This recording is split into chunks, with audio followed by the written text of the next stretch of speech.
कभी ये सवाल मन में आया है कि हम असल में हैं कौन? क्या सिर्फ ये शरीर या फिर इससे कहीं ज्यादा कुछ? चलिए, आज आत्म चेतना जागरण पर आधारित इस प्रस्तुति में इसी सवाल की गहराइयों में उतरते हैं। तो सबसे पहला और बुनियादी सवाल यही है, क्या हमारी पहचान, हमारा पूरा वजूद बस इस शरीर तक ही सिमटा हुआ है? कहा जाता है कि असल आध्यात्मिक सफर की शुरुआत ठीक उसी पल होती है जब कोई इंसान खुद को सिर्फ एक शरीर मानना बंद कर देता है और अपने अंदर झांकता है। और ये कोई किताबी बात नहीं है, नहीं, बल्कि ये तो अपनी असलियत को पहचानने के रास्ते का सबसे पहला, सबसे जरूरी कदम है। ये एहसास कि हम एक अनंत चेतना है।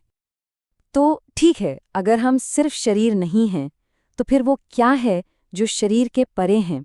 हमारा वो असली सार क्या है? चलिए आगे देखते हैं। यहाँ आत्मा की परिभाषा बहुत ही दिलचस्प है। उसे कोई ऐसी चीज नहीं कहा गया है जिसे खोजना पड़ता है, बल्कि वो तो हमारे अंदर हमेशा से मौजूद एक मौन, एक शाश्वत शक्ति है, बस उसे पहचानना होता है।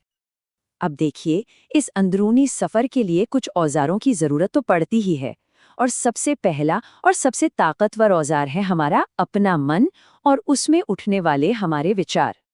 इस बात को समझाने के लिए एक बहुत ही खूबसूरत मिसाल दी गई है। हमारा हर एक विचार, चाहे वो अच्छा हो या बुरा, एक बीज की तरह है जिसे हम अपनी जिंदगी की जमीन में बो रहे हैं। और ये काम कैसे करता है, वो यहाँ बिल्कुल साफ है। जैसे बीज होंगे वैसी ही तो फसल होगी। मतलब शुद्ध और सकारात्मक विचार ही एक बेहतर हकीकत को, एक पॉजिटिव लाइफ को जन्म देते हैं।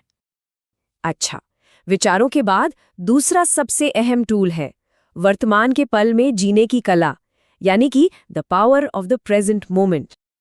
यहाँ पर देखिए कितनी साफ लकीर खींची गई है। एक तरफ है गुजरा हुआ कल और आने वाला कल, ये दोनों क्या देते हैं? चिंता और बेचैनी। जबकि दूसरी तरफ है अभी, ये पल, और असली खुशी और सुकून का दरवाजा सिर्फ यहीं खुलता है। तो मतलब एकदम साफ है, जब हम पूरी तरह से वर्तमान में होते हैं तभी जिंदगी अपने असली, अपने भरपूर रंग में हमारे सामने आती है, वरना हम तो बस सोचते ही रह जाते हैं। और यही बात हमें इस पूरी चर्चा के सबसे खूबसूरत और गहरे पहलू पर ले आती है कि ये जो जागृति है, ये जो पूरा सफर है, ये आखिर है क्या? और यही है सबसे बड़ी सीख कि आत्मचेतना का जागरण कोई मंजिल नहीं है, कोई डेस्टिनेशन नहीं जहां पहुंचकर सब खत्म हो जाता है। अरे ये तो खुद एक सफर है जो हमेशा हमेशा चलता रहता है। इसका सीधा सा मतलब है कि हमारा हर दिन, हमारे मन में आया हर एक ख्याल और जिंदगी का हर छोटा बड़ा अनुभव, ये सब उस सफर का हिस्सा हैं। ये सब हमें धीरे धीरे हमारे असली स्वरूप के और करीब ले जा रहे हैं। तो आखिर में ये एक बड़ा सवाल हमारे सामने रह जाता है जिस पे सोचा जा सकता है। अगर ये एक कभी ना खत्म होने वाली यात्रा है, तो फिर किसी की भी अपनी या अंदरूनी यात्रा उसे आखिर कहाँ ले जाएगी?